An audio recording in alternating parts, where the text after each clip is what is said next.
Hi everyone! Welcome to the Empath Tarot Case, another love reading, timeless and general. Take what resonates lang po. Maybe some part of the reading makaresonate kayo, some part of it hindi.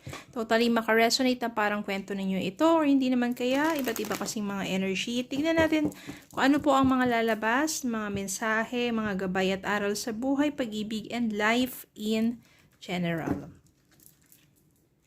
Spirit guys, send me messages, anong love connections ito, lessons in life and guidance na nais yung ipabati sa amin, mga aral at gabay sa buhay pag-ibig.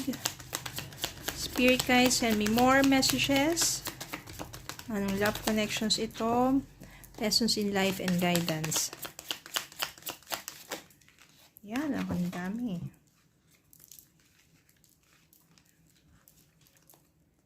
Page of Wands. Eight of Swords, the World, Eight of Cups,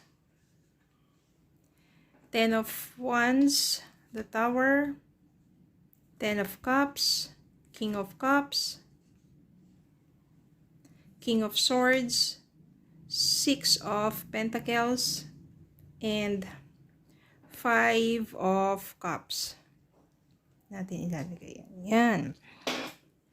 Meron ditong Ten of Wands and the Tower. Ten of Cups and the Tower dito, ibig sabihin matindi. Napakatindi ng naranasan mo doon sa person mo, sa toxic person mo, sa toxic relationship niyo. Kasi yung Ten of Wands dito, ibig sabihin burden.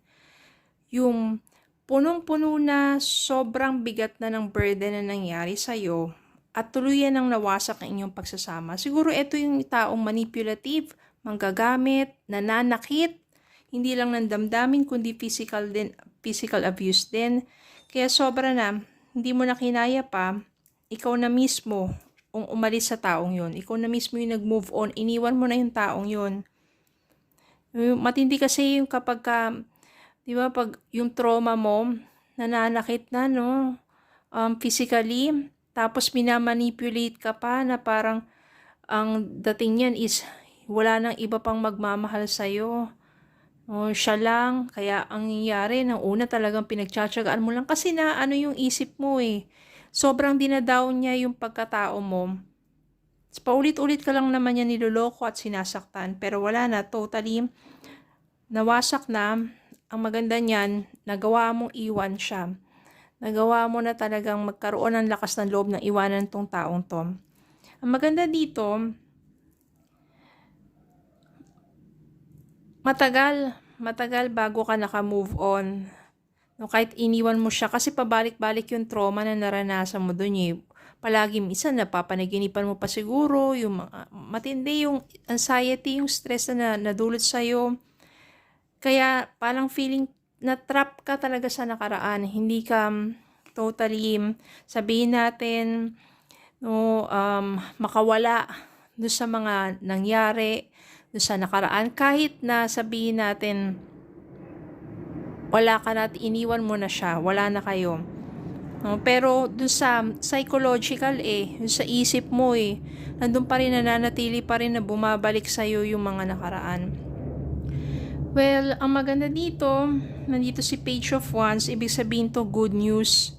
No, darating yung time na magiging optimistic ka, makakayanan mo ng makawala doon sa nakaraan at totally makamove forward sa buhay mo. Dahil dyan, makikilala mo to, si King of Swords. Siya yung someone matalino to. Honest to. At makikilala mo si King of Cups. Si King of Cups naman ito meron siyang emotional intelligence, mature, compassion, diba?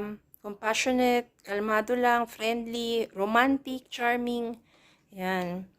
At maaring isa sa kanila talaga ang makakapagbigay sa'yo ng panibagong pag-asa sa puso mo dahil mararamdaman mo yung pagmamahal. O I can sense na hindi siya although may mga tao kasi na hindi sila ganun kaklingi o pero pwede rin naman katangian to ng iisang tao lang. No, siya yung someone na honest, siya yung someone na thoughtful, loving, caring, maaring siya yung ma-meet mo. Siya yung makakapagparamdam sa iyo muli kung paano mahalin at magmahal. Kaya naman dito, mararamdaman mo yung give and take na relationship. Mauna kasi talaga matatakot ka magmahal ulit eh. Pero since pag na-meet mo tong taong to, you will feel secured, you will feel na stable. Meron kang safe space. No, parang siya, hindi ka natatakot. Dahil nararamdaman mo na hindi ka niya sasaktan, protektahan ka pa niya. And magiging eto nga, give and take ang inyong relationship. Same time, magkakaroon dito ng fulfillment. The world dito and yung 10 of Cups means commitment dito sa taong to, dito sa new person mo, dito sa new love mo, and it will be successful. Magbibuild kayo ng family together at mag-a-achieve ninyo ang kasaganahan sa buhay. Fulfillment of your heart's desire. So totally nakalaya ka na doon sa nakaraan.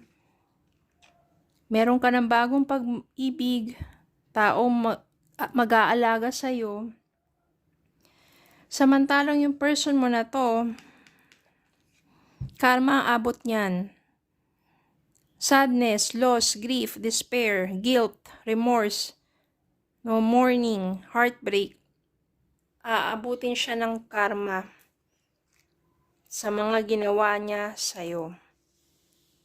Minsan kasi hindi natin masasabi kung kailan, pero usually yan kapag bumabaliktad na ang mundo ninyo. Kung ikaw yung dating nasa ilalim dahil tinatapak-tapakan niya lang ang pagkatao mo, once na na-overcome mo na yung ganong kahirapan, tumayo ka, at muling naninindigan, at tinataas mo ang iyong sarili, yung vibrations mo, you move forward with your life, nandiyan na yung self-love and care, ma-attract mo na ang loving person na deserve mo. Ibig sabihin yan, tumataas na yung energy mo, yung vibrations mo. Doon naman, iikot na ang mundo dahil yung person, yung toxic person na tinapak-tapakan ka, yun naman ang bababa. At siya naman yung makakaranas ng mga paghihirap sa buhay niya. Ganun po talaga yung karma. Kaya wag po tayo mawala ng pag-asa kung tayo ay nasaktan, nabigo, dahil meron pa rin dyan mabuting mangyayari sa buhay mo. At yung mga taong nanakit sa'yo, hintayin na lang nila yung karma nila. Okay? So, yun lang po. Maraming salamat po for watching. Please don't forget to like, share, comment, subscribe, follow me Facebook and YouTube. Have a good day po and God bless.